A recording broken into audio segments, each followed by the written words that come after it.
online classes. I am Kamal Joshi, your class 8 science teacher. I hope you are doing well and your study is going very well. देखिए अभी lockdown चल रहा है और अभी आप लॉकडाउन का पूरा फायदा उठा रहे होंगे और आप अच्छे से पढ़ाई कर रहे होंगे घर में, ऐसी मैं आपसे आशा करता हूँ और ऐसा मेरा विश्वास है.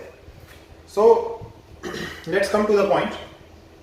We were discussing of chapter number first, that is crop production and its management. So in our previous session we have discussed two steps of our crop management, that is basic practices of crop management, and that two steps were, first was your soil, first step was preparation of soil and second step is sowing of the seeds. So now let's come to the third point. So in our today's video we will start from our third point, that is adding manure and fertilizers. In our today lesson we will start from third point, that is adding manure and fertilizer. मतलब हमने soil तैयार कर ली, बीज डाल दिए खेत में, अब उनको न्यूट्रिशन के लिए क्या चाहिए, यहाँ पर को खाद चाहिए, फर्टिलाइजर चाहिए, मैन्योर चाहिए. तो इन चीजों को हम क्या करेंगे, उनको सप्लाई करेंगे. इसी को बोलते हैं आपका एडिंग मैन्योर एंड फर्टिलाइजर. अब ये मैन्योर और फर्टिलाइजर क्या सेम ही होता है या अलग अलग चीज होता है, ये भी हम इसको देखेंगे सबसे पहले. तो come to the first point, why are manures and fertiliser added to the soil. हम इनको ऐड क्यों कर रहे हैं पहले तो देखिए, अगर हम किसी क्रॉप को एक फील्ड में बार सेम टाइम पे उसको रिपीटेडली क्या करते हैं, ग्रो करते हैं, तो वहां पर को जो सॉइल है, the soil become nutrient deficient. ठीक है, मतलब जो न्यूट्रिएंट है उसके धीरे धीरे खत्म हो जाते हैं क्योंकि क्रॉप उसको एब्जॉर्ब कर लेती है. So to fulfil the nutrient in that particular soil, in particular crop field, we have to added manure and fertilisers. तो इसका आंसर ये है कि हम लोग यहाँ पर को न्यूट्रिएंट को रिप्लेनिश करने के लिए इन चीजों को क्या करते हैं, ऐड करते हैं. What are different types of manures that can farmer use? अब वो कौन से टाइप के फर्टिलाइजर या मैन्योर होते हैं जिनको फार्मर्स क्या कर सकते हैं, यूज कर सकते हैं, राइट? तो उनको देख लेते हैं एक बार.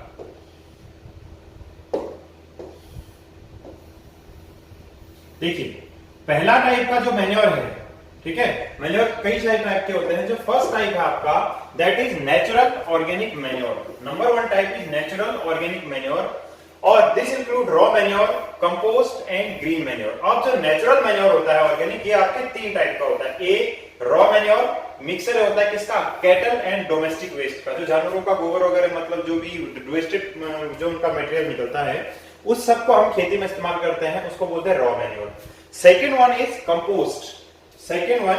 कंपोस्ट. कंपोस्ट क्या होता है, well rotted plant and animal residue.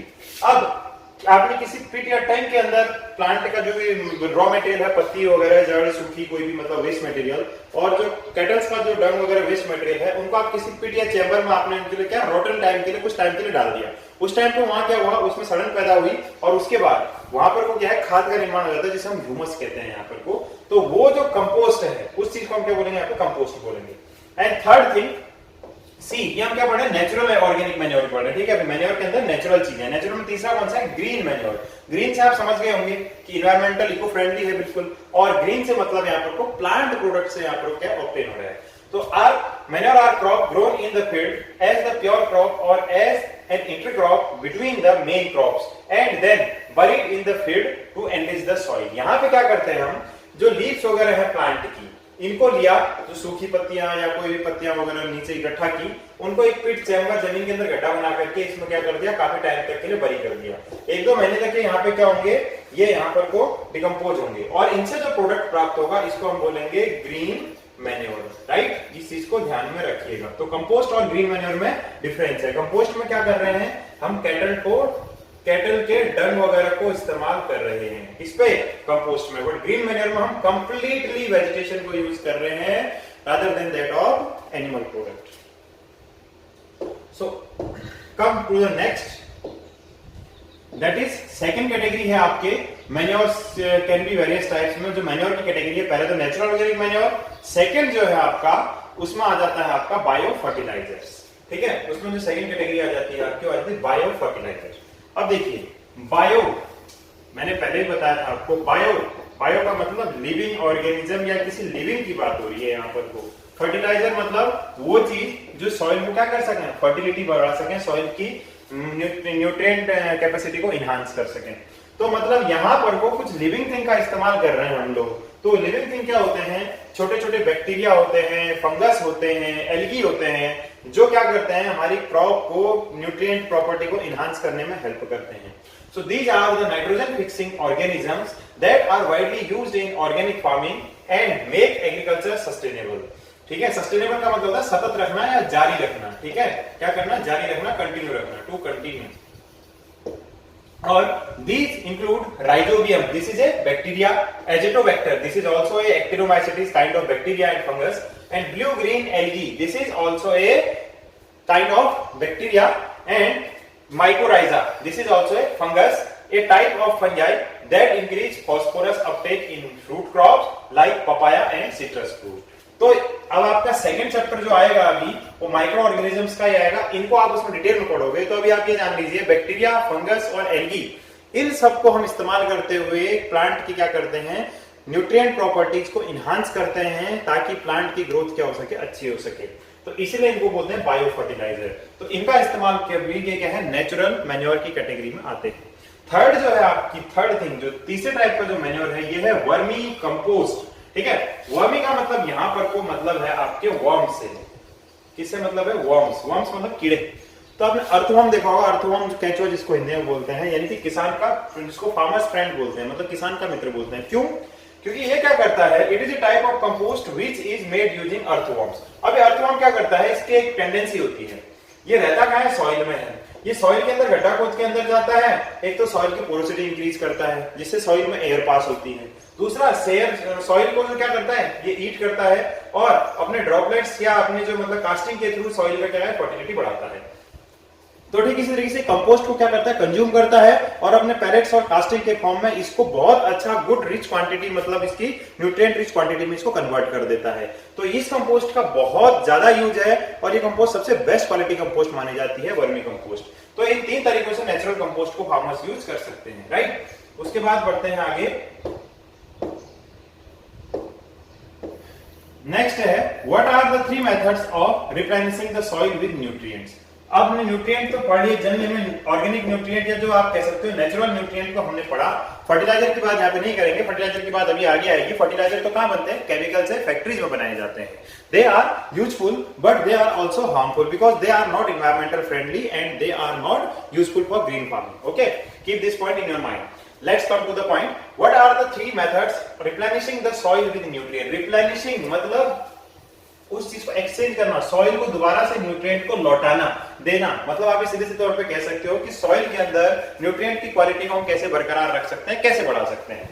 तो इसके 3 क्या मेथड है, 3 मेथड्स है। कौन सा, पहला adding organic manure to the soil. जो हमने थोड़ी देर पहले 3 टाइप के ऑर्गेनिक मैन्योर पढ़े, उनको हम ऐड करेंगे तो सॉइल के न्यूट्रिएंट को हम क्या कर सकते हैं, रिप्लेनिश कर सकते हैं। First point. Come to the second point of adding chemical fertiliser to the soil. ये हमारा सेकंड पॉइंट हो गया। केमिकल फर्टिलाइजर्स भी क्या करते हैं, सॉइल के न्यूट्रिएंट को रिप्लेनिश करने, एनरिच करने के ही काम आते हैं।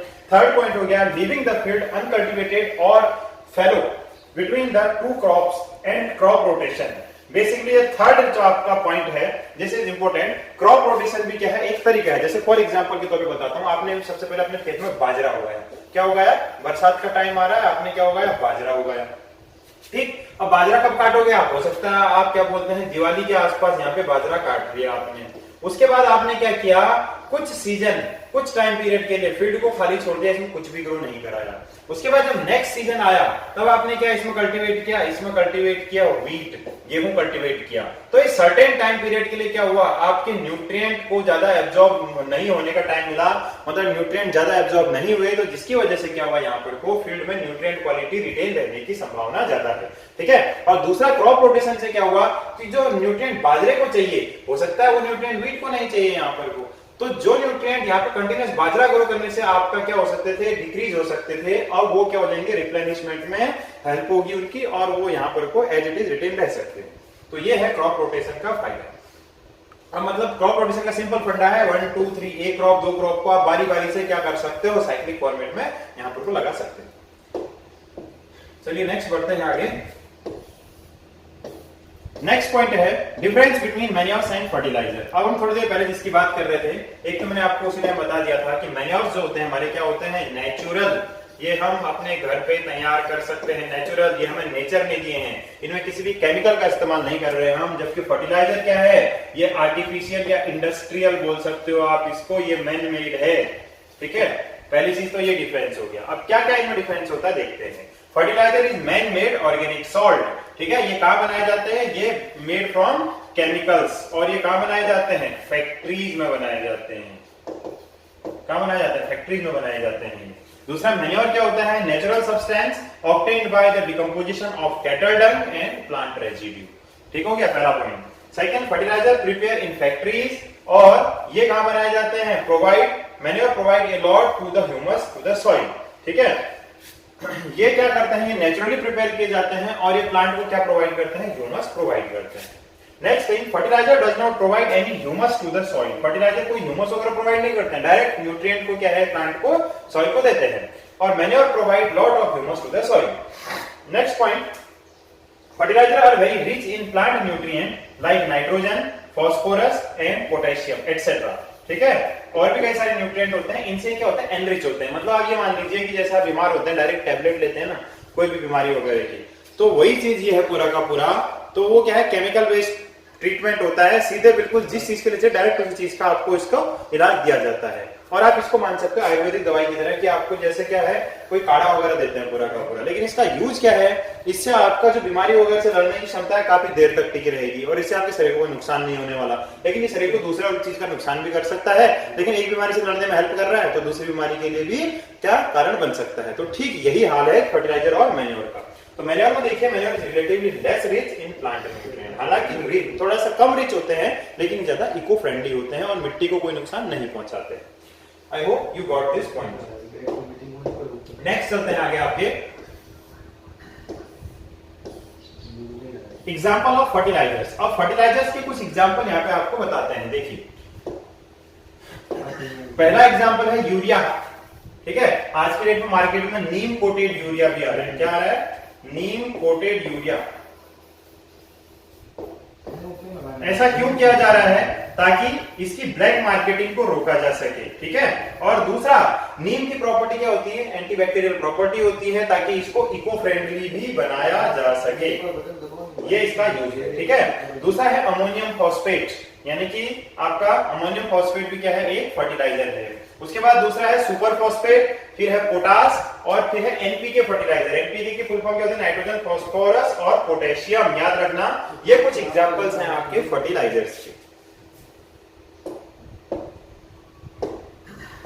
नेक्स्ट चलते हैं आगे, pros and cons using fertiliser. और फर्टिलाइजर के फायदे क्या है भाई, नुकसान क्या है, और फिर हम पढ़ेंगे why manure are better than fertilisers, right. तो पहले देख लेते हैं इसके प्रॉज, मतलब क्या बोलते हैं आपके, इसके क्या फायदे क्या हैं। They are chemicals rich in particular nutrient and help farmers get better yield of crop like wheat, paddy and maize। मतलब जो चाहिए डायरेक्ट एज इट इज दे रहे हैं फार्मर सॉइल को हम लोग, तो जाहिर सी बात है, अब आप दवाई खाते हो जैसे मैं बताया था जल्दी ठीक हो जाते हो, तो ठीक उसी तरीके से जो सॉइल में जिस चीज की न्यूट्रिएंट की क्वालिटी कमी है उसके हिसाब से वो वाला फर्टिलाइजर और न्यूट्रिएंट सॉइल को प्रोवाइड कर देंगे, तो प्लांट की ग्रोथ वगैरह, यील्ड वगैरह क्या हो जाएगी, बहुत अच्छी हो जाएगी। लेकिन घाटा नुकसान क्या है इसका, देखिए कौन क्या है, ये तो प्रॉज हो गया। कौन सी है इसका, they make soil less fertile and also cause water pollution. अब ये इतने हार्मफुल होते हैं, तो इनकी वजह से आज की डेट में स्टेरिलिटी, कैंसर और भी जाने कई सारी घातक जो बीमारियां हो रही हैं, वो इस फर्टिलाइजर के यूज की, एक्सेसिव यूज की वजह से हो रही है। इसका सबसे बड़ा एग्जांपल है आपका डीडीटी, ठीक है। ये डीडीटी क्या होता है, एक टाइप का क्या होता है आपका पेस्टिसाइड होता है, एक टाइप का कीटनाशी होता है। और तो ये तो कीटनाशी का एग्जांपल है, वैसे ही फर्टिलाइजर भी क्या होते हैं, केमिकल होते हैं। और जब ये वाटर बॉडी में चले जाते हैं तो इनको मतलब एनिमल्स कंज्यूम करते हैं, और उसके बाद ये सीधे ह्यूमन बॉडी में पहुंचते हैं, और उसके बाद हमारी बॉडी में lot of diseases are caused due to them. So ये इनका नुकसान है। दूसरा, दे मेक सॉइल बैरन, और ये सॉइल क्या करते हैं, यहाँ पर को इनफर्टाइल, जो बैरन करते हैं, बंजर करते हैं, ठीक है। और हमें मैन्योर क्यों यूज करना चाहिए फर्टिलाइजर की जगह, इसको पढ़ के आप लोग आई थिंक ये चीज को इजीली समझ गए होंगे, तो फिर भी आपको चलो बताते हैं। तो देखो, organic manure is better than fertiliser because, क्यों है, क्योंकि सबसे पहली चीज तो आपका फर्टिलाइजर जो है ह्यूमस ऐड नहीं कर रहा, लेकिन मैन्योर क्या कर रहा है, ऐड ह्यूमस कर रहा है, और जिसकी वजह से वाटर होल्डिंग कैपेसिटी क्या हो जाती है, इंक्रीज हो जाती है। वाटर होल्डिंग कैपेसिटी क्या होती है, सपोज करो आपके पास दो टाइप की सॉइल है, एक रेत है एक काली मिट्टी है, आपने दोनों को पानी में भिगा दिया, ठीक है, आप कौन सा पानी कितनी देर तक पकड़ के रख सकते हैं, उसको बोलते हैं वाटर होल्डिंग कैपेसिटी। तो जाहिर सी बात है यहाँ पर ह्यूमस की वजह से क्या हो जाएगा, वाटर होल्डिंग कैपेसिटी इंक्रीज हो जाएगी, याद रखना। दूसरा है इंप्रूव सॉइल टेक्सचर, मतलब सॉइल की बनावट में क्या करता है, ये इंप्रूवमेंट लाके आ जाता है, कौन, ग्रीन मैन्योर्स। दूसरा make soil porous which makes exchange of gases easier, soil को क्या कर देता है, बिल्कुल हल्का कर देता है, पोरस कर देता है, जिसकी वजह से एयर पास आराम से हो जाती है। नेक्स्ट क्या करता है, increases the number of friendly microbes, जो माइक्रो ऑर्गेनिजम्स होते हैं वो फर्टिलाइजर की वजह से क्या हो जाता है, मर जाते हैं, खत्म हो जाते हैं, बट मैन्योर क्या करता है, उनके कल्टीवेशन और ग्रोथ में क्या करता है, यहाँ पर को मददगार साबित होता है। इसीलिए manure is better than fertiliser. Keep this point in your mind and I hope you are understanding these points. Next, state an example of crop rotation. अब crop rotation के क्या example हो सकते हैं भाई, देखो, in North India farmers use to grow legumes in one season as fodder and wheat in the next season. This helps the soil to get replenished with nitrogen. देखिए, fodder का मतलब होता है चारा, जानवरों का जो चारा होता है ना, उसको बोलते हैं fodder। तो मतलब जैसे आपकी बरसीम हो गई और भी कई सारे क्रॉप होते हैं, उनको एक सीजन में ग्रो करते हैं और दूसरे सीजन में जो आपके ग्रेन है, फूड ग्रेन में, जैसे सपोज करो आपका व्हीट हो गया, पैडी हो गया, इनको दूसरे सीजन में ग्रो करते हैं। इसका फायदा क्या होता है क्रॉप रोटेशन का, ये न्यूट्रिएंट को रिप्लेनिश करने में क्या करता है, हेल्प करता है, जैसे कि नाइट्रोजन के रिप्लेनिशमेंट में हेल्प करता है। अभी नाइट्रोजन पे स्टार इसलिए लगाया मैंने क्योंकि देखो, root nodules of leguminous plant है rhizobium bacteria that fix atmospheric nitrogen to make usable by plant. ये मैंने आपको क्लास 7 में भी बताया था, नाइट्रोजन फिक्सेशन में क्या होता है, प्लांट न्यूट्रिशन वाले चैप्टर मैंने आपको बताया था कि जो प्लांट होते हैं, सर्टेन प्लांट्स, उनमें नाइट्रोजन वगैरह मिनरल के एब्जॉर्प्शन के लिए क्या होता है, उनके रूट्स में कुछ बैक्टीरिया पाए जाते हैं, जैसे कि राइजोबियम बैक्टीरिया, कहाँ, लेग्यूम क्रॉप्स, मटर, चना, राजमा, इन सब की जड़ों में पाया जाता है, नाइट्रोजन फिक्सेशन में हेल्प करता है, राइट। तो यही है इसका एग्जाम्पल। चलिए बढ़ते हैं आगे अपने नेक्स्ट टॉपिक जो भी है इसकी तरफ। देखिए, अब बढ़ते हैं हमारा next fourth point, that is irrigation. अभी तक हमने क्या क्या पढ़ा, अभी तक हमने पढ़ा सबसे पहले सॉइल प्रिपेयर की, फिर सोइंग की, फिर उसमें हमने मैन्योर, फर्टिलाइजर वगैरह डाला, अब उसमें पानी भी तो डालेंगे। तो इरिगेशन का मतलब होता है सिंचाई करना। चलो आपसे जीके का क्वेश्चन पूछता हूँ, राजस्थान में इरिगेशन का सबसे बड़ा सोर्स क्या है? आई होप आपको बताया था मैंने क्लास में एक दिन, फिर भी आपको नहीं रिकॉल हो तो बता देता हूँ, इंदिरा गांधी कैनाल, ठीक है, इंदिरा गांधी वाटर कैनाल कौन सी रिवर से आती है? सतलज, ठीक है, पंजाब से। तो ये राजस्थान में इरिगेशन का सबसे बड़ा क्या है, ये आपका सोर्स है, वाटर सोर्स है। और यहाँ पे इस इरिगेशन के बारे में क्या क्या पॉइंट है इसके एक बार देखते हैं इसको। Time and frequency of irrigation depends on, अब सिंचाई कितनी करनी है और कितनी बार करनी है, कितना पानी देना है, ये किस किस चीज पे डिपेंड करता है, ये आप देखते हैं। पहला देखो, पहला है depend on the variety of the crop, कैसी क्रॉप है, कितना पानी चाहिए, उसके हिसाब से डिपेंड करेगा। दूसरा टाइप ऑफ सॉइल, अब कैसी सॉइल है, कितना पानी देना है, ये भी इसके हिसाब से डिपेंड होगा। दूसरा है the season, in summer watering has to be done more frequently due to increase the rate of evaporation from the soil and leaves। जाहिर सी बात है, गर्मी ज्यादा है तो पानी ज्यादा चाहिए, और बरसात या सर्दी का मौसम है तो पानी की लागत कम लगेगी। तो इरिगेशन इस पे डिपेंड करता है। नेक्स्ट चीज देखते हैं हम इसमें, उसके बाद कह रहे हैं व्हाई इज इरिगेशन नेसेसरी, सिंचाई क्यों जरूरी है भाई, कुछ पानी क्यों जब पीते हैं हम लोग जिंदा रहने के लिए, तो प्लांट को भी पानी चाहिए। तो अब ये तो एक सिंपल सा बच्चों वाला आंसर हो गया, लेकिन अब और भी क्या क्या आंसर है देखिए यहाँ पे। Plant contain 90% water and need it for proper growth and development. जाहिर सी बात है, पानी किसी की ग्रोथ और डेवलपमेंट के लिए जरूरी होता है। पहला point, When roots absorb water, they also absorb minerals and fertilizers। अब हम पानी के साथ साथ खाना तो नहीं खाते, क्योंकि हम मुंह से खाना खाते हैं, तो हमारे पास तो कई सारे सोर्सेज हैं एनिमल के पास, लेकिन बेचारे प्लांट के पास केवल एकमात्र यही जरिया है कि वो सॉइल से, जब आपकी जड़ों से क्या करते हैं, पानी एब्जॉर्ब करते हैं, तो इसी पानी के साथ साथ वो मिनरल्स को भी एब्जॉर्ब करते हैं। अगर पानी नहीं ले पाएंगे तो मिनरल कहां से ले पाएंगे, इसलिए they will go not die. Okay, remember this. Next point, germination of seed does not take place in dry conditions. अब आपने देखा होगा, कभी चने भिगा के देखना रात को, कोई भी आप वगैरह सीड्स वगैरह सोक करके देखना किसी बाउल वगैरह में, पानी नहीं डालोगे तो क्या है, सीड अपने आप जर्मिनेट हो जाएंगे, कभी नहीं होंगे, इनके जर्मिनेशन के लिए सिर्फ पानी चाहिए। नेक्स्ट है nutrient dissolved in water gets transported to different parts of the plant. जो है न्यूट्रिएंट या मिनरल, ठीक है, मिनरल और न्यूट्रिएंट जो भी डिसॉल्व होंगे पानी में, अब यहां से सपोज करो इसको रूट या लीव्स तक पहुंचना है, तो हम उनके तो नहीं पहुंचेंगे, तो ये पानी में डिसॉल्व होके ही जाएंगे न्यूट्रिएंट। इसके न्यूट्रिएंट में क्या क्या आते हैं, protein, carbohydrate, fat, vitamins and minerals. तो ये सारी चीजों के लिए क्या चाहिए आपको, पानी की आवश्यकता है। नेक्स्ट है water also protect crop from forest and hot air currents. ठीक है, फ्रॉस्ट का मतलब होता है यहाँ पर को आपका आप कह सकते हो चिलिंग, मतलब फ्रॉस्ट मतलब आपका ये पाला पड़ना, ओस पड़ना। तो पाले से या ठंड में या गर्मी से भी क्या करता है, पानी बचाव करता है। जैसे हमारी बॉडी में पसीना निकलता है सर्दियों गर्मियों में, और ये गर्मी के सर्दी के टाइम पर को पसीना नहीं निकलता है, तो हमारा ब्लड उस टाइम क्या होता है, गर्म रहता है सर्दी में, और गर्मी में ठंडा हो जाता है। तो वैसे ही हमारी इनकी बॉडी में पानी के है, इनको सर्दी से और गर्मी से बचाने का काम करते हैं। तो ये सारे पॉइंट एक दिमाग में याद रख लेना। सारे के सारे क्वेश्चन 20 से उठ के ओलंपियाड में आते हैं, इसलिए मैं आपके इसमें इस चैप्टर में बुलेट पॉइंट में बना के लेके आया हूँ आपके लिए। आई होप आपको इसको समझने में आसानी हो रही होगी। चलिए बढ़ते हैं आगे। नेक्स्ट है आपका सोर्स ऑफ इरिगेशन। अब सिंचाई करोगे किस चीज से, है ना, बाल्टियों भर के पानी लाने का टाइम तो है नहीं, तो इसके लिए देखिए क्या क्या सोर्सेज होते हैं, देखते हैं। सबसे पहले पहला है वेल्स, कुएं, पुराने टाइम के हैं, आज भी यूज होते हैं कहीं कहीं। दूसरा ट्यूबवेल, मॉडर्न है भैया, देखा होगा आपने। उसके बाद नेक्स्ट देखते हैं इसमें पॉन्ड्स, तालाब, तालाब ये भी क्या है, पानी की सिंचाई का सोर्स है। नेक्स्ट है लेक, झीलें, ये भी सिंचाई का स्रोत है। उसके बाद है रिवर, नदियां, ये भी सिंचाई का स्रोत है। उसके बाद आता है डैम्स, यानी कि आपके बांध, ये भी क्या है, सिंचाई के स्रोत है। और नेक्स्ट वाला है सबसे इंपॉर्टेंट कैनाल्स, ये तो इंपॉर्टेंट है ही है, क्यों, क्योंकि राजस्थान में सबसे बड़ा स्रोत तो यही है आपके पानी के सिंचाई का। तो canal is the most important source in Rajasthan, remember this. Okay, next point,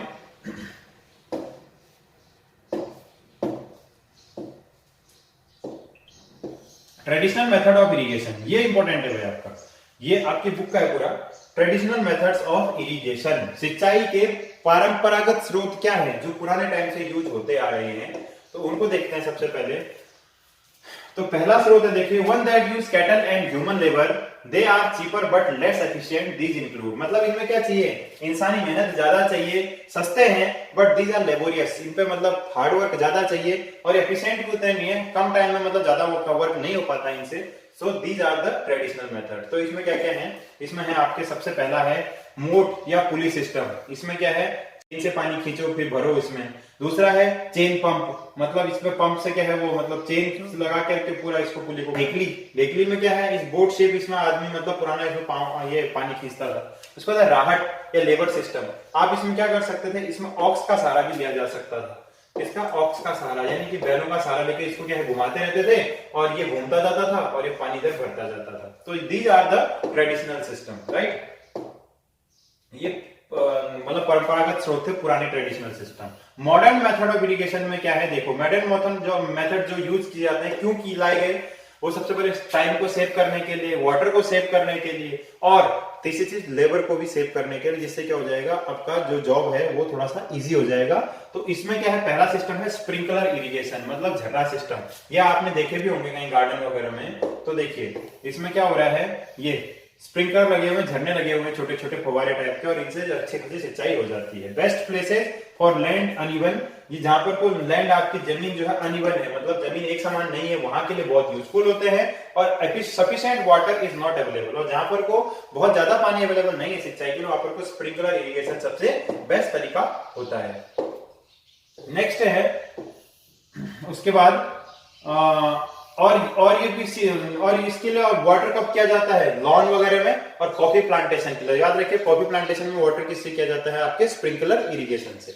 next है आपका ड्रिप सिस्टम। ड्रिप का मतलब होता है बूंद बूंद। अब ड्रिप उसको भी कहते हैं, ग्लूकोज चढ़ाते हैं ना किसी को, तो ड्रिप चढ़ाना बोलते हैं ना, तो उसमें बूंद टपक टपक के ग्लूकोज आता है ना, तो वैसे ही सेम चीज ये भी है। तो इसमें क्या करते हैं, देखो, हमने क्या है, पाइप टाइप की बिछा दी है, पूरा रस्सियां लगा रखी है ये। अब इन रस्सियों में क्या होगा, सपोज करो यहाँ पानी के टैंक से पानी इन सब में चलता जाएगा। अब आपने ऊन के धागे को कोई बोतल से लटका के इसमें घर में ट्राई कर सकते हो इस चीज को।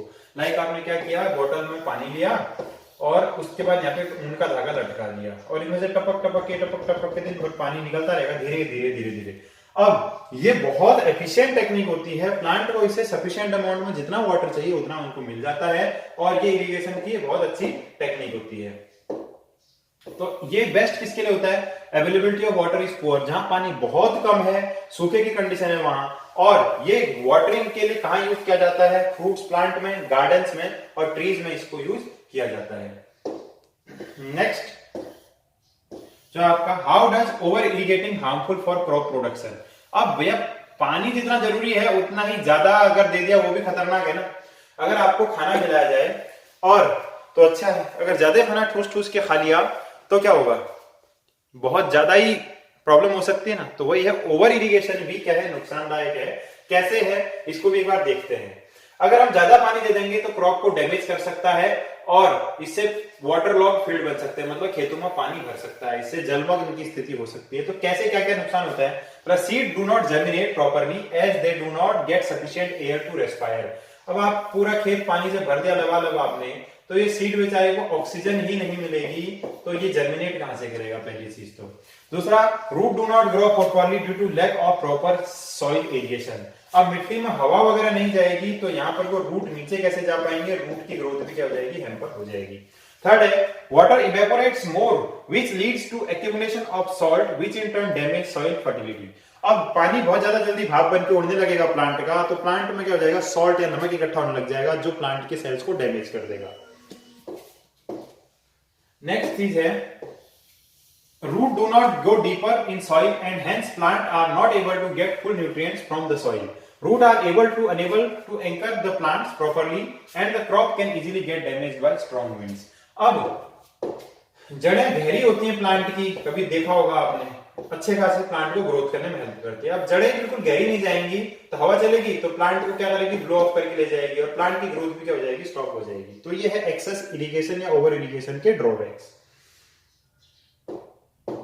नेक्स्ट चलते हैं इसमें आगे, protection from weeds. Next point है हमारा, ठीक है। अभी तक हमने क्या देख लिया? सिंचाई कर ली और हमने फर्टिलाइजर भी डाल दिया। अब हम देखते हैं यहाँ पर प्रोटेक्शन फ्रॉम वीड्स। अब जो हमारे क्या है, मतलब जो खरपतवार जिसको बोलते हो, जो प्लांट के साथ जो अननेसेसरी प्लांट जो ग्रो कर जाते हैं, उनको उनसे कैसे मुक्ति पाएं? अगर उनको साफ नहीं करेंगे, उनको नहीं हटाएंगे तो क्रॉप भी क्या हो जाएगी? इफेक्ट हो जाएगी यहाँ पर को, और क्रॉप को भी क्या पहुंचेगा? नुकसान पहुंचेगा। तो अब उससे कैसे डील करना है ये वाला पॉइंट अब इसमें देखेंगे, ठीक। तो देखिए, undesirable plant that grow naturally along with the crop are called weeds. Weeds किसको कहते हैं? जो अनडिजायरेबल प्लांट होते हैं, क्रॉप के साथ नेचुरली ग्रो कर जाते हैं, उनको कहते हैं हम वीड, और उनको रिमूव करने की प्रोसेस को कहते हैं वीडिंग। तो वीडिंग क्यों नेसेसरी है? क्योंकि वीड क्या करती है? प्लांट के साथ कंप्लीट करती है, स्पेस के लिए, लाइट के लिए, वाटर के लिए और सबसे इंपॉर्टेंट न्यूट्रिएंट के लिए। इनके साथ कंपटीशन होता है प्लांट का, तो सारा का सारा न्यूट्रिएंट और चीजें ये ले लेती है, प्लांट को कुछ मिलता नहीं है, तो क्रॉप क्या हो जाती है? इफेक्ट हो जाती है हमारी। दूसरा है, दे में interfere with the harvesting and can be poisonous for animal and human beings. कभी कभी क्या होते हैं, ह्यूमन और एनिमल बीइंग्स और ह्यूमन बीइंग्स के लिए ये पॉइजनस होती है, और जब हम क्रॉप काट रहे होते हैं तो उस टाइम भी हमारा क्या है? ये नुकसान करती है ज्यादा, क्योंकि ज्यादा क्या है? खरपतवार आएगी, वीड आएगी और कम जो है फसल आएगी, तो जिसकी वजह से फार्मर को नुकसान हो जाएगा। अब वीडिंग जो है, वीडिंग करते कैसे हैं, मतलब फार्मर्स वीड्स को हटाते कैसे हैं? तो इसके लिए क्या होता है, देखो, इसके लिए एक तो होता है मैकेनिकल या लेबर वर्क, और एक होता है आपका केमिकल वर्क, ठीक है। तो आज के डेट में तो मतलब सीधे केमिकल ही यूज किए जाते हैं जनरली आपके। तो पहला होता है, देखो, tilling before sowing the crop. सबसे पहले आपको बताया था मैंने कि जब खेत में बीज डालने से पहले क्या करते हैं? एक बार सोइंग की जाती है, तो उसको यहाँ पर वो क्या कहता है? टिलिंग, मतलब प्लोइंग या टिलिंग की जाती है, जिसकी वजह से जो क्रॉप है, जो मतलब आपके जो खरपतवार वगैरह जमी है, उनकी अपरूटिंग हो जाए, जड़ से उखड़ जाएंगे पहले का पहला, तो उससे वीड्स जो किल हो जाएगी। दूसरा है manually removing them using khurpi and to uproot them और cut them close to the ground. दूसरा क्या है? खुरपी वगैरह से उनको हाथों से उखाड़ना। तीसरा जो सबसे बेस्ट मेथड है वो है स्प्रेइंग वीडिसाइड्स। वीडिसाइड्स क्या होते हैं? केमिकल होते हैं that kill weeds and do not damage crops. और ये क्रॉप को डैमेज नहीं करते, लेकिन क्या है? वीड वगैरह को मार देते हैं। तो उनके लिए स्पेसिफिकली क्या है? साइंटिफिकली रिसर्च करके ये बनाए गए होते हैं। तो इनके कुछ एग्जांपल नोट कर लेना आप लोग, जैसे 2,4-D ठीक है, 2,4-D इसको बोलते हैं शॉर्ट में, और इसका पूरा नाम क्या होता है, 2,4-डाइक्लोरोफिनॉक्सी एसिटिक एसिड। तो ये एक टाइप का क्या है आपका वीडीसाइड है। दूसरा है नेप्थलीन एसिटिक एसिड, और चौथा है एट्राजीन। एट्राजीन सबसे मोस्ट कॉमनली यूज्ड हर्बिसाइड है। ठीक है, क्या है, सबसे मोस्ट कॉमनली यूज्ड हर्बिसाइड। इनको हर्बिसाइड भी बोलते हैं, कंफ्यूज नहीं होना, हर्ब्स बोलो आप या वीड बोलो एक ही बात है, इनको क्या है, हर्बिसाइड्स भी बोला जाता है। तो 2,4-D, naphthalene acetic acid, NAA और एट्राजीन। एट्राजीन क्या है आपका, ये एक हर्बिसाइड है, याद रखिएगा। What should farmers keep in mind while using weedicide. और वीडीसाइड का इस्तेमाल करते टाइम क्या क्या ध्यान रखना चाहिए। अब पहली चीज तो देखो, पहली चीज तो क्या करना चाहिए इनको, weedicide diluted with water and spread in the field. Farmer should cover their nose and mouth with a piece of cloth while spraying them. पहली चीज तो इनको डाइल्यूटेड क्वांटिटी, मतलब बहुत ज्यादा पतला करके इनको डालना चाहिए, ऐसे नहीं कि डायरेक्टली बिल्कुल बहुत ज्यादा कंसंट्रेटेड कंडीशन में डाल देना, नहीं, इनको डाइल्यूट करके डालना है। दूसरा, they can be harmful, chemical हैं, हमारे नाक, मुंह, हाथ पांव कहीं थ्रू जा सकते हैं, आंखों में जलन पहुंच कर सकते हैं, और हमारे सिस्टम्स को नुकसान पहुंचा सकते हैं, हमारी बॉडी को इफेक्ट कर सकते हैं। इसीलिए फार्मर को क्या करना चाहिए, अपने मुंह वगैरह को बांध के बिल्कुल ग्लव्स वगैरह का यूज करके इनको यूज करना चाहिए, ये प्रिकॉशंस देखना चाहिए। अब हमारा नेक्स्ट पॉइंट होगा जिसका नाम है हार्वेस्टिंग। ठीक है, हार्वेस्टिंग करना मतलब क्रॉप को कलेक्ट करना, क्रॉप को कलेक्ट करना, ये हमारा नेक्स्ट पॉइंट होगा। तो हाँ, तो देखिए, अब ये हमने पढ़ लिया यहां पर को, वीडिंग वाला टॉपिक हमारा यहां पर को हो चुका है। कौन सा, वीडिंग। ठीक है, मतलब वीडिंग भी हमारी यहां पे कंप्लीट होगी। अब इसके बाद जो नेक्स्ट टॉपिक हमारा चालू होगा वो होगा harvesting. We were discussing the basic practices of crop production, that is the topic comes under your lesson number first, that is crop production and its management, जो कि आपका पहला चैप्टर है, that is crop production and its management में science के topic का। तो उस चैप्टर के हम जो मतलब जो टॉपिक था इस चैप्टर के अंदर कि basic practices of crop production, इसको हम डिस्कस कर रहे थे। And in this topic we have discussed 5 points, that is preparation of soil, sowing, adding manures and fertilizers, irrigation and protection from weeds. These 5 topics we have discussed in detail. So in today's session we will discuss harvesting and storage and food from the animal husbandry perspectives and its types. And if time will remain, if session will not go to continue for long time, then we will start question answers also today.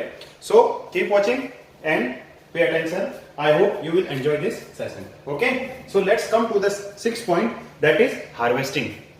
Harvesting का हिंदी में मतलब होता है फसल की कटाई करना, collection of the crop, मतलब क्रॉप को इकट्ठा करना, उसकी कटाई करना, उसको मतलब जो भी आपने फूड क्रॉप हो चाहे आपकी ग्रेन क्रॉप हो, उसको आप गैदर करना, इकट्ठा करना, तो इसको कहते हैं हार्वेस्टिंग। ठीक है, तो हार्वेस्टिंग का सिंपल सा मतलब है यहाँ पर को,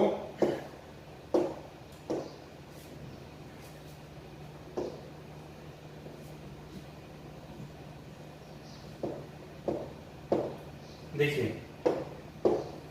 harvesting, cutting of crop after it matures is called harvesting, मतलब जब फसल पक के तैयार हो जाती है तो उसकी कटाई करने को बोलते हैं हार्वेस्टिंग। सीरियल क्रॉप मतलब अनाज वाली फसलें, ठीक है, जैसे आपके धान, मक्का, गेहूं, बाजरा, usually take 3 to 4 months to mature, generally 3 से 4 महीने का टाइम लेती है मैच्योर होने के लिए। In India many festivals are associated with the harvesting such as Pongal, Baisakhi, Holi, Diwali and Navanna and Bihu. ये अलग अलग स्टेट के अलग अलग के हिसाब से क्या है फेस्टिवल दिए गए हैं। जैसे बिहू आसाम में होता है आपका, बैसाखी बेसिकली आपके ऑल इंडिया होती है, लेकिन पंजाब में खासकर ज्यादा इसको इंपॉर्टेंस देते हैं। तो एक और कुछ ऐसे फेस्टिवल हैं जो क्या है क्रॉप की हार्वेस्टिंग के लिए उसको डिसाइड किया गया है, टाइम पीरियड को क्या करते हैं, डिनोट करते हैं। अब harvesting can be done by manually using sickle और बाय मशीन कॉल्ड हार्वेस्टर। तो मशीन जो होती है उसको बोलते हैं हम लोग हार्वेस्टर, या तो उसको यूज करके अपन लोग क्या कर सकते हैं, यहाँ पर तो ये फसल की कटाई कर सकते हैं, या तो मैनुअली तरीके से इसको हम फसल की कटाई कर सकते हैं, जो हाशिया होता है सिकल, उसके थ्रू हम इसको क्या कर सकते हैं, उसके थ्रू हम इसको फसल को काटने का काम कर सकते हैं।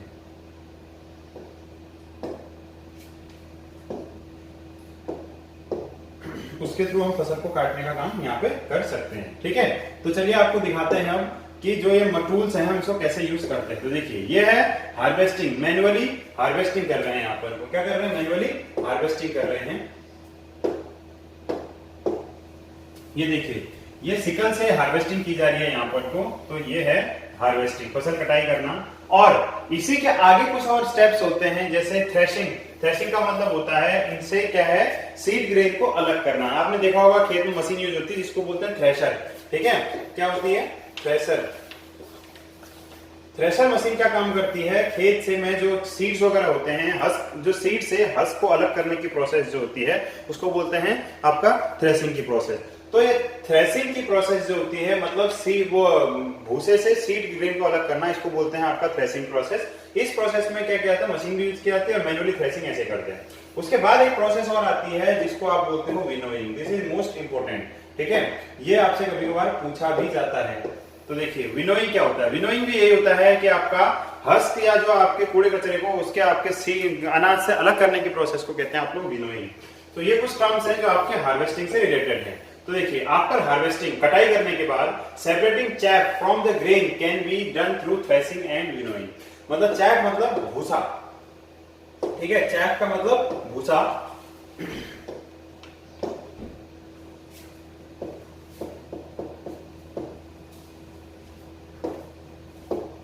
देखिए, चैफ का मतलब यहां पर को है भूसा।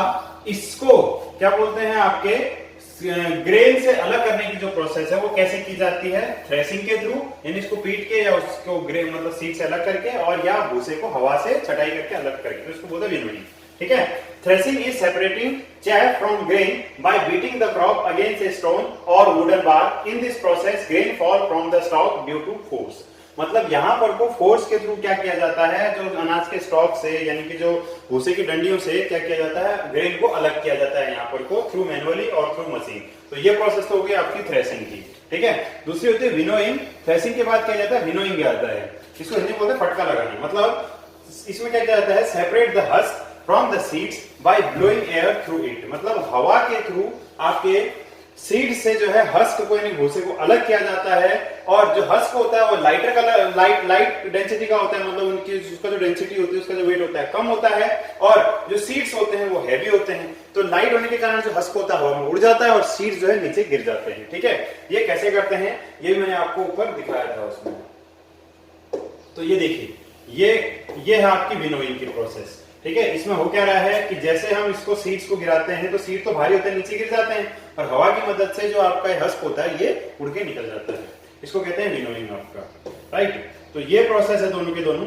और there is a machine called combine which works as a harvester as well as a thresher, ठीक है। और एक मशीन होती है जिसका नाम क्या होता है, कंबाइन होता है। तो ये आपका क्वेश्चन कहां पूछा गया है, या आपका क्वेश्चन ओलंपियाड में पूछा गया है, तो इसको ध्यान रखिए। मशीन का नाम क्या है, कंबाइन। कंबाइन मशीन का नाम है जो क्या करती है, एज ए आपका हार्वेस्टर भी काम करती है, हार्वेस्टिंग कटाई करने का काम भी करती है, साथ में एज ए थ्रेशर का भी काम करती है। मतलब सीड कटाई भी करेगी और उसके बाद इसको थ्रेशिंग मतलब यहाँ पर को सेपरेट आउट करने का भी काम करेगी। किसको, चैफ या हस्क से सीड को अलग करने का काम भी करेगी। इंपॉर्टेंट है, तो याद रखिएगा।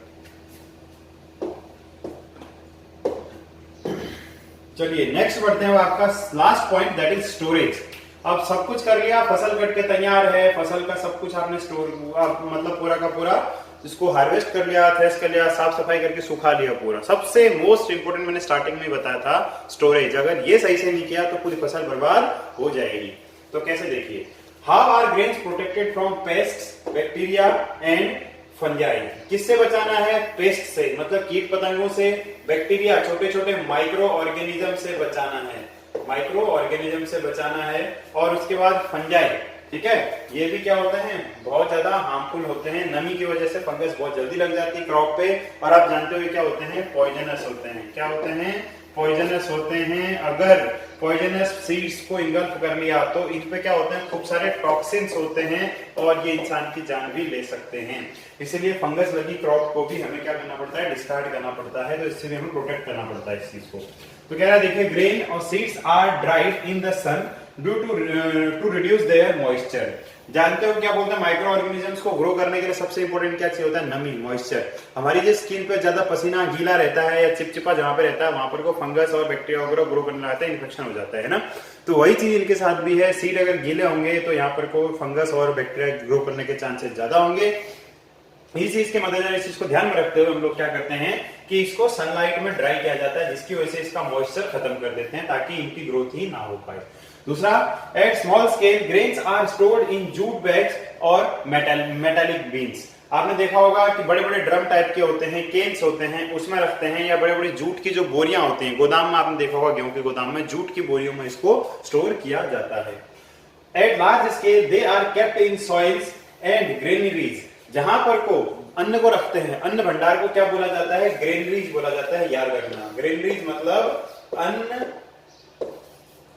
ग्रेनरीज का मतलब होता है अन्न भंडारण या भंडार कह सकते हो, जहां पर को अनाज को इकट्ठा किया जाता है, तो वहां पर को बड़े बड़े गोदाम होते हैं, तो मिट्टी पे ही इसको क्या है स्टोर कर देते हैं वो। उसके बाद है dried neem leaves are used as home to protect food grains. देखो आपने कभी कभी घर में बड़े बोलते हैं कि कपूर वगैरह की जगह आप नीम की सूखी पत्तियों का इस्तेमाल करो तो ये एंटीबैक्टीरियल की तरह काम करते हैं, राइट। तो ये नीम की जो पत्तियां होती हैं इसको भी क्या बोलते हैं? एज ए एंटीबैक्टीरियल इनके स्टोरेज में यूज किया जाता है ताकि इन पे कीड़े वगैरह ना लग सकें।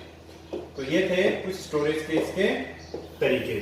उसके बाद है big godowns chemical treatments are done to protect the large quantities of grains. अब बड़े बड़े जो गोडाउन्स होते हैं, जो गोदाम होते हैं, वहां पर तो पहले केमिकल ट्रीटमेंट किया जाता है, पेस्टिसाइड, इंसेक्टिसाइड और इन सब का फ्यूमिगेशन की प्रोसेस बोलते हैं इसको। क्या बोलते हैं? इस चीज को बोलते हैं फ्यूमिगेशन एंड सैनिटाइजेशन। आजकल काफी कॉमन वर्ड है तो आपने सुना होगा, ठीक है। सैनिटेशन या सैनिटाइजेशन भी बोलते हैं इस चीज को। ये दो प्रोसेस किया जाता है। फ्यूमिगेशन में तो क्या किया जाता है? एक टाइप का धुआं किया जाता है जिससे सारे कीड़े मर जाते हैं। सैनिटाइजेशन में केमिकल ट्रीटमेंट से पूरे प्लांट को वॉश किया जाता है ताकि कोई फंगस, बैक्टीरिया, वायरस वगैरह कुछ वहां पे ना रहे, ठीक है। तो इन दो चीजों का इस्तेमाल किया जाता है बड़े बड़े गोदाम में इनको स्टोर करने के लिए। What precautions should be taken during storage of grains? अब क्या क्या प्रिकॉशंस हमें यहाँ पर को ध्यान में रखने हैं, तो ये इंपॉर्टेंट प्रोसेस है, ठीक है, इसको ध्यान से समझना। तो देखिए, precautions to be taken during storage of food grains are: grains should be dried properly or they might rot easily। कहने का मतलब है कि अगर ग्रेन सही ढंग से सूखे होंगे, उनमें मॉइस्चर नहीं होगा, तो क्या होगा? वो सरवाइव कर पाएंगे, लॉन्ग लास्टिंग तक चल पाएंगे और उनकी डिजीज कैपेसिटी बढ़ जाएगी, ठीक है। मतलब डिजीज रेजिस्टेंस कैपेसिटी बढ़ जाएगी, मतलब रोग प्रतिरोधक क्षमता बढ़ जाएगी उनकी। और अदरवाइज क्या होगा वरना? और दे माइट रॉट इजीली, जल्दी ही क्या हो जाएंगे? वो सड़ जाएंगे अगर वो गीले होंगे तो, ये ध्यान रखना। उसके बाद है they should be stored in completely dry Ghani bags. मतलब कहने का मतलब है कि वो जो बोरे या पॉलिथीन वगैरह होता है कंप्लीटली ड्राई होना चाहिए, उसमें कोई मॉइस्चर वगैरह नहीं होना चाहिए। The bag should be kept in a place which is completely moisture free। अब आपने ऐसी जगह पे रख दिया जहां पर को गीला है, नमी है, बरसात है, तो वहां पर को भी उनको सुखा के रखने का कोई फायदा नहीं। वहां पर क्या होना चाहिए? वो ड्राई एनवायरनमेंट में रखा होना चाहिए। Storage area should be well ventilated. अब वेंटिलेशन का मतलब होता है एरिएशन, हवा पानी की पर्याप्त व्यवस्था। अब आपने देखा होगा कमरे पे आप अगर बैठे रहो चारों तरफ दरवाजा बंद करके, तो आपको अंदर घुटन होने लग जाएगी, ठीक है। क्या होने लग जाएगी? आपको अंदर घुटन होने लग जाएगी, पसीना आने लग जाएगा। तो आप जानते हो सीड्स आर लिविंग। सीड क्या होते हैं? वाइबल होते हैं, लिविंग होते हैं। कैसे? क्योंकि आप जब सीड को जर्मिनेट करते हो तो क्या होते हैं? देखो, सीड्स आर लिविंग, मतलब सीड्स लिविंग होते हैं। क्यों? क्योंकि वो जब भी आप उनको ग्रो करते हो तो क्या हो जाते हैं? वो जर्मिनेट हो जाते हैं। क्या होते हैं? जर्मिनेट होने लग जाते हैं, राइट। तो अब जो भी लिविंग थिंग होगी वो क्या करेगी? रेस्पायरेशन करेगी। क्या करेगी? रेस्पायरेशन करेगी। और जब आप जानते हो कोई चीज रेस्पायरेशन करती है, सांस लेती है, तो कौन सी गैस छोड़ती है? वो CO2 छोड़ती है। और तो जब CO2 वहां पे कंज्यूम होने लग जाएगी बहुत ज्यादा, तो वहां पर को धीरे धीरे मॉइस्चर का लेवल क्या हो जाएगा? बढ़ने लग जाएगा, बहुत ज्यादा गर्मी हो जाएगी वहां पर को। और वो गर्मी क्या करेगी? माइक्रो ऑर्गेनिजम्स को इनवाइट करेगी ग्रो करने के लिए, जिसकी वजह से वहां पर को फंगस, बैक्टीरिया स्वतः ही ग्रो करने लग जाएंगे। इस चीज से बचने के लिए क्या होता है? आपने देखा होगा बड़े बड़े जो गोडाउन्स होते हैं वहां पर को एयर ब्लोअर लगे होते हैं, फैन लगे होते हैं, ठीक है। तो वो क्या करते हैं? उस वहां की सारी जो गंदी हवा होती है, हीट होती है, उसको बाहर फेंकने का काम करते हैं। तो इसको कहते हैं आपका वेंटिलेशन, याद रखना। उसके बाद in large godowns care should be taken that chemicals used to repel or kill insects and rats do not contaminate food grains। contaminate कहते हैं आपका प्रदूषित करना, खराब करना या इंफेक्शन करना कह सकते हो आप इसको, ठीक है। आप कंटामिनेट का यहाँ सीधे सीधे मतलब निकाल सकते हो टू डिस्ट्रॉय करना, सिंपल मतलब में टू डिस्ट्रॉय या टू डिटोरिएट, ठीक। तो ये क्या कह रहा है कि आपके ये ध्यान रखना पड़ेगा कि हमें प्रॉपर उसमें केमिकल वगैरह का इस्तेमाल करना पड़ेगा, दवाइयों वगैरह का छिड़काव करना पड़ेगा, जिससे कीड़े चूहे वगैरह अनाज को क्या ना कर पाए, खराब ना कर पाए, डिस्ट्रॉय ना कर पाए। तो ये प्रोसेस थी आपके स्टोरेज की। आई होप ये आपको समझ में आई होगी। अब बात करते हैं food from animal, that is the last topic of our this topic, last topic of this chapter first and today's lecture also. तो देखिए फूड फ्रॉम एनिमल्स, अब प्लांट से जो हमने अभी तक देखा है सारा का सारा क्रॉप हार्वेस्टिंग वगैरह सारी चीजें हमने पढ़ी, प्रोडक्शन सॉइल वगैरह जो जो टॉपिक आपने देखे सब कहां से आ रहा था, फूड प्लांट से आ रहा था।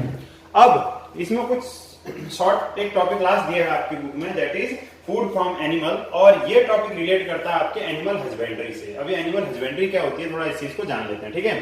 तो देखिए when animal are reared at a large scale to obtain food from them, it is called animal husbandry. तो एनिमल हस्बेंड्री किस चीज को कहते हैं, लार्ज स्केल पे जानवरों को पालना। क्यों पालना, क्योंकि ताकि उनको क्या है, उनसे फूड ऑब्टेन किया जा सके, to obtain food from them is called animal husbandry. तो इसको क्या किया जाता है, कहा जाता है एनिमल हस्बेंड्री। और इसको मैं आपको हिंदी में बताऊं इसका मतलब, तो इसको कहते हैं पशुपालन, ठीक है। मतलब कैटल रियरिंग और कैटल ब्रीडिंग इसके अंदर आती है। क्या आता है, कैटल रियरिंग,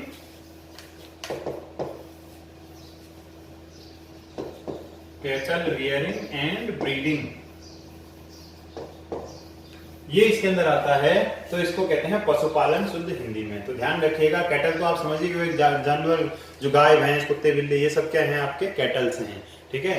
तो ये पेट्स और कैटल्स जो हैं आपके इस कैटेगरी में आते हैं। इनको क्या है, फूड के लिए जो हम रियर करते हैं इसको बोलते हैं एनिमल हस्बेंड्री। खासकर इसमें गाय भैंस और भेड़ वगैरह से ही इनका रिलेशन होता है मेन। तो animal husbandry include taking care of animal, breeding them and domesticating them for different purposes such as meat, wool, milk, egg, honey etcetera. तो फूड की कैटेगरी में क्या क्या आते हैं आपके, देखो मीट नॉनवेज कैटेगरी, वूल आ गया जो आपका फूड नहीं है लेकिन क्या है एनिमल प्रोडक्ट तो है, एनिमल फाइबर है, तो भेड़ वगैरह से वो इस्तेमाल कर रहे हैं, दूध के लिए इनको पालना, एग वगैरह के लिए हैन वगैरह को पालना, और सबसे इंपॉर्टेंट चीज है हनी भी है ना, उसकी भी क्या बोलते हैं डोमेस्टिकेशन, उसका भी रियरिंग और ब्रीडिंग क्या कहलाता है, एपिकल्चर, वो भी आपके एनिमल हस्बेंड्री में ही आता है इंक्लूडिंग। तो ये सारे जो है कह रहा है कि आपका एनिमल हस्बेंड्री क्या क्या इंक्लूड करता है, एनिमल्स की केयर करना, उनकी ब्रीडिंग करना, मतलब उनका 1 से 2, 2 से 4 उनकी मतलब क्या है रिप्रोडक्टिव कैपेसिटी को बरकरार रखना या उनमें हेल्प करना, और ब्रीडिंग मतलब उसमें हेल्प करना उनको और उनके रिप्रोडक्शन में, एंड डोमेस्टिकेटिंग देम मतलब उनका क्या करना, उनको पालतू बना के रखना, किस चीज के लिए, फूड के लिए और डिफरेंट पर्पजेस, मतलब या तो फूड हो सकता है या आपको जो फाइबर हो सकता है, मिल्क, एग वगैरह, कोई भी इनमें से पर्पज हो सकता है। इन सब के लिए एनिमल की ब्रीडिंग और रियरिंग करना इसको कहलाता है एनिमल हस्बेंड्री। और type of animal husbandry popular in India. अब एनिमल हस्बेंड्री के कितने टाइप होते हैं, या आप कितने अलग अलग स्टेप्स कह सकते हो कि अलग अलग किस चीज के लिए हम कौन सा मतलब ये कैटल वगैरह को ब्रीड कर रहे हैं, रियर कर रहे हैं, तो वो डिपेंड करता है एनिमल हस्बेंड्री के टाइप पे। तो देखिए एनिमल हस्बेंड्री बेसिकली इतने टाइप की होती है आपकी इंडिया में। पहला है एपिकल्चर। एपिकल्चर भी क्या है आपका एनिमल हस्बेंड्री का एक टाइप है। इसमें क्या कहते हैं हम, बी कीपिंग यानी कि मधुमक्खी का पालन करना, ये एपिकल्चर एनिमल हस्बेंड्री का फर्स्ट टाइप। दूसरा है कैटल फार्मिंग, मतलब इसमें आता है आपका काव, बफेलो वगैरह वगैरह, शीप और काव, बफेलो, गोट, शीप, इन सब का करना।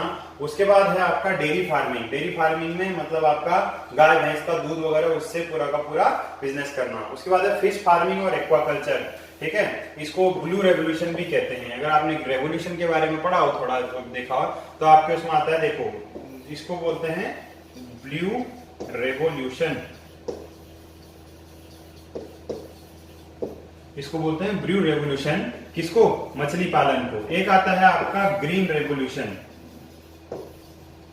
यह आता है आपके अनाज से रिलेटेड, बेसिकली व्हीट और राइस के कल्टीवेशन से रिलेटेड। अनाज मतलब हर एक जो खेती वाले जो अनाज है उनके फूड प्रोडक्शन से रिलेटेड जो आता है, ग्रीन वाले को आप बोल सकते हो फूड क्रॉप प्रोडक्शन से रिलेटेड जो आता है ग्रीन रेवोल्यूशन। और एक रेवोल्यूशन आपकी और होती है व्हाइट रेवोल्यूशन, ठीक है। व्हाइट रेवोल्यूशन क्या होता है, व्हाइट रेवोल्यूशन होता है आपका मिल्क प्रोडक्शन से रिलेटेड होता है। तो ये तीनों याद रखना थोड़ा इंपॉर्टेंट है, ठीक है, मिल्क प्रोडक्शन से रिलेटेड होते हैं आपके। तो फिश फार्मिंग जो है, एक्वाकल्चर भी आपका किसमें आता है, एनिमल हस्बेंड्री के अंदर आता है। उसके बाद है पोल्ट्री फार्मिंग, यानी कि चिकन, जो चिकन वगैरह खाते हैं, हैन और उसके पोल्ट्री मतलब जो आपके एग वगैरह से, इसमें क्या क्या मिलेगा हमें, एग का प्रोडक्शन करेंगे और हैन वगैरह का प्रोडक्शन इसमें करेंगे, या चिकन का प्रोडक्शन आप इसमें करेंगे।